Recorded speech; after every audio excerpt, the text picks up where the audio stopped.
પહેલી વાત આપણે એ કરી કે not over leaning towards materialism, put a satisfaction bar somewhere and more of spirituality. બીજી વાત આપણે એ સમજ્યા કે જે કંઈ તમારું પ્રોફેશન હોય એમાં નૈતિકતા અને પ્રામાણિકતા રાખજો. પ્રમુખ સ્વામી મહારાજને એક આઈએએસ થનાર યુવાને પૂછ્યું કે જીવનના અંતે મૃત્યુ નિશ્ચિત છે, તો પછી જીવન જીવવાનો હેતુ શું છે? Excellent question.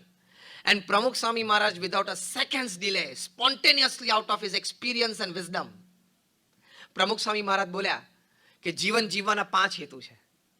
પહેલું બોલ્યા પોતાની સાંસારિક જવાબદારીઓ બરોબર નિભાવવી. બીજું બોલ્યા કે નૈતિક અને પ્રામાણિક પુરુષાર્થ કરવો અને શાસ્ત્ર પ્રમાણે પવિત્ર જીવન જીવવું. ત્રીજી વાત એમણે કરી કે અન્યને મદદરૂપ થવું, પોતાની ક્ષમતા પ્રમાણે અન્યને મદદરૂપ થવું. ચોથી વાત એમણે કરી કે ભગવાન પ્રત્યેની અતૂટ શ્રદ્ધા અને ભક્તિ રાખવા.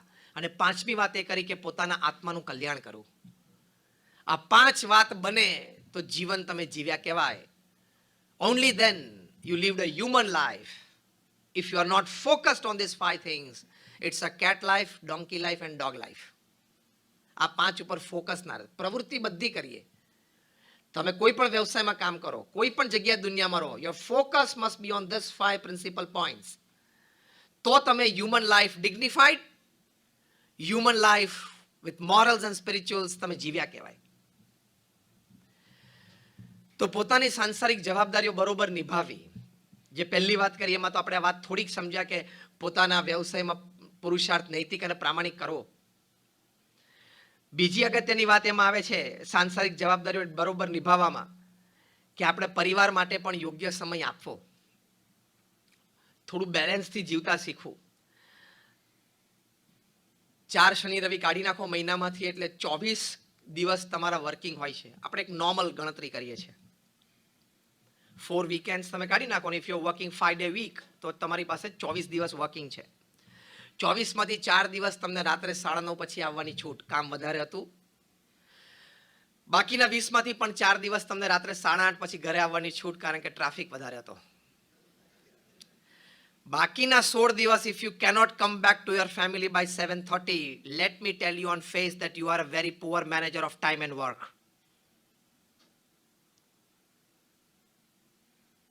સ્તબ્ધ થઈ ગયા છો બધા, હેપ થઈ ગયા નહીં? કારણ કે આવી વાતો જ તમે નહીં સાંભળી હોય. અને અમારા સંતોને તો સાચી વાત કહેવા માટે તમે બોલાવ્યા છે મને, બરાબર છે ને? એટલે અમે તો સાચી વાત કારણ કે અમારે તમારી પાસેથી કોઈ સ્વાર્થ નથી. તમારા ખિસ્સામાં 5 રૂપિયા છે એની અમને કોઈ સ્વાર્થ નથી, કારણ કે અમે પૈસાને અડતા પણ નથી, અમારા બેંક એકાઉન્ટ પણ નથી. હું 26 વર્ષથી સાધુ થયો, એક જ સ્ટાઇલના કપડાને એક જ કલરના પહેરું છું, અને એ 2 જ જોડી છે. બહુ વરસાદ હોય ને રાત્રે સુકાય તો સવારે ટેન્શન હોય કાલ શું પહેરશું. અને the footwear that I am wearing is only the third in 26 years. એટલે મારે તમારી પાસેથી કોઈ અપેક્ષા નથી. મને 2 જોડી કપડાં 2 ટાઈમ જમવાનું મારી સંસ્થા આપી દે છે. પણ આજે આપણે ભેગા થયા છીએ તો એક સારો વિચાર, એક સાચી વાત જે તમારા જીવનને ઉત્કર્ષ અને ઉજવણી તરફ લઈ જાય એની વાત કરવાની છે. બાકી we don't have any self interest in coming here, but to give you just something selfless. તમને નિસ્વાર્થપણે આપવા માટે આવ્યા છીએ, લેવા માટે તો કંઈ આવ્યા જ નથી. બહાર ભલે ગમે તેટલા બોર્ડ હોય દેના બેંકના, અસલ દેના બેંક તો અમે જ છીએ. દેના હમ દેતે हैं, सुबह से देते हैं, विचार देते हैं, अच्छी प्रवृत्तियां की प्रेरणा देते हैं, अच्छा वर्तन सिखाते हैं. એટલે દેના બેંક તો અમે જ છીએ, વિચાર વર્તન ને પ્રવૃત્તિ તો. What I mean to say is કે if 16 days out of 24 working days, if you cannot come back to your family by 7:30, you are a very poor manager of time and work. દુનિયાના સૌથી ધનાઢ્ય વ્યક્તિ Warren buffet રાત્રે સાંજે 6 વાગ્યા પછી pen મૂકીને ઊભા થઈ જાય છે. એમને કહ્યું કે from morning 9 to 6 I am a businessman, સાંજે 6 to 9 I am a family man, અને રાત્રે 9 થી 10:30 હું એક સ્પિરિચ્યુઅલ એન્ટિટી છું. તે રાત્રે સાંજે 6 વાગે રોજ ઓફિસમાંથી ઊભા થઈ જ જાય છે. એને તમારા લોકો કરતા જરા ઓછું કામ રહેતું હશે નહીં?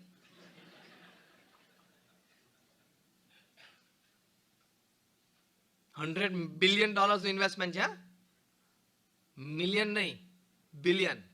71 પ્રમાણે 7100 કરોડ રૂપિયા થાય. 7,100 crore rupees is 1 billion. Multiply by 100. 71 lakh crore રૂપીસનું પર્સનલ ઇન્વેસ્ટમેન્ટ છે. એ વ્યક્તિની હું વાત કરું છું. એમણે બહુ સરસ એક વાત કરી છે કે વી feel that we are human beings on a spiritual journey? No. We are actually spiritual beings on a very short human journey. તમે એમ ના માનતા કે 70-80 વર્ષ તમારી પાસે બહુ છે. ટાઈમ જ નથી. એક ગણતરી ગણાવું તો તમને ધ્રુજારી છૂટશે. દિવસમાં 8 કલાક તમે સુવો છો. કોઈક એમ કહેતો છે કે હું 6 કલાક 7 કલાક સુવું છું, પણ નાના હતા ત્યારે 10, ને વૃદ્ધ થશો ત્યારે 10 ચાલશે, એટલે એવરેજ 8 ની આવી જશે. 24 માંથી તમે 8 કલાક સુવો છો, એટલે 1/3 of the day you sleep. Yes or no? That is directly proportional કે 1/3 of the life you will sleep. એટલે તમે 70 વર્ષ પૃથ્વી ઉપર જીવો તો તમારા 23 વર્ષ સુવામાં જવાના છે, તમને ખબર જ નથી કે તમારું અસ્તિત્વ છે કે નહીં. મેજર ચંક ગયો, 33% ગયું સુવામાં. હવે તમે બ્રશ ખાલી 90 સેકન્ડ કરો એટલે તમારા 100 દિવસ તો બ્રશમાં જાય, તમને ખબર છે, સવારના પોરમાં.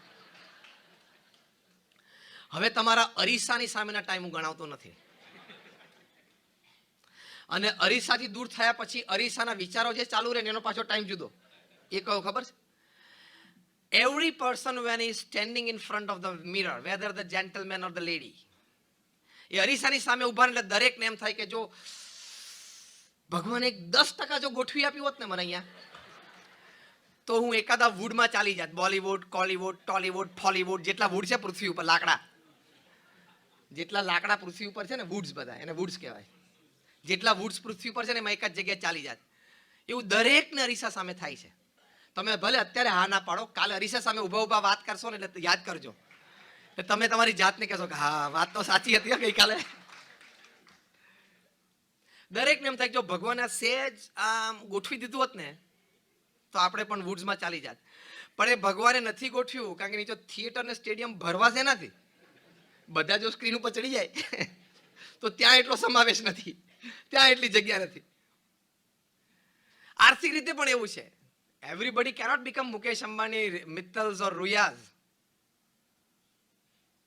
આપણે એક સારો ગોલ સેટ કરી, રેન્જમાં, સેટિસ્ફેક્ટરી રેન્જમાં એક સારો ગોલ સેટ કરીને ચોક્કસ પુરુષાર્થ કરો, એપ્લાય ઓલ યોર રિસોર્સિસ, પણ ગાંડ પણ નહીં. આ થોડુંક વિચારીએ ને એટલે પછી સંતોષની રેખા બાંધવાની, બે, ફિઝિકલ અને ઇમોશનલ. નક્કી કરો સાંજે 5:30 તો 5:30, 6 તો 6 ને 6:30, પછી પેન થ્રો કરીને ઊભા થઈ જવાની. કઈ આટલું બધું કામ કરવાની જરૂર નથી પૃથ્વી ઉપર. તમે અહીંયા બધા બેઠા છો ને, આપણને બધાને 3 ટાઈમ જમવા મળે છે પ્રેમથી. then you are luckier than and fortunate than 40% people upon this earth. હું તમને તમારા બ્રેકેટ્સ ગણાવું. તમારા બધા પાસે મુંબઈમાં રહેવા માટે એક ફ્લેટ છે. યસ ઓર નો? એટલે તમે પૃથ્વી ઉપર 80% લોકોથી નસીબદાર છો, જેની પાસે કાં તો ઘર નથી, કાં તો સામાન્ય ઝૂંપડું છે, અને કાં તો ભાડાના ઘરમાં રહે છે. એની કારણે 80% લોકો તમે ભાગ્યશાળી છો. તમારી પાસે હેલ્થ કેરની વ્યવસ્થા છે, એટલે you are luckier than 90% people upon this earth who does not have a personal capacity for a good health care of him or his family. તમારી પાસે ઇન્સ્યોરન્સ છે એટલે તમે બહુ ભાગ્યશાળી છો. In short, if I give you the entire list, આપણે જે અહીંયા બેઠા છે ને, we are luckier than 98.5% people upon this earth. આ મેં 2-3 વસ્તુ ગણાવીને એમાં તમે 90% ક્રોસ કરી ગયા. તો તમે દુનિયાના 7 અબજની વસ્તીમાં 1.5%ના બ્રેકેટમાં તો આવી ગયા છો. પછી રોજ સવાર ઉઠીને અંતિલિયામાં જઈને કેમ રડો છો? પછી રોજ સવાર ઉઠીને મુકેશ અંબાણીનો 40 માળનો 27 માળનો બંગલો જો આમ થઈ જાય. કારણ કે અહીંયા ક્લેરિટી નથી, અહીંયા ક્લેરિટી નથી વિચારની, એટલા માટે. એટલે you R already in the 1.5% bracket of the world, top 5, top 1.5. 98.5% people કરતા આપણે બધા સુખી છીએ. પછી તો સંતોષ માનો, પછી તો ભગવાનનો આભાર માનો,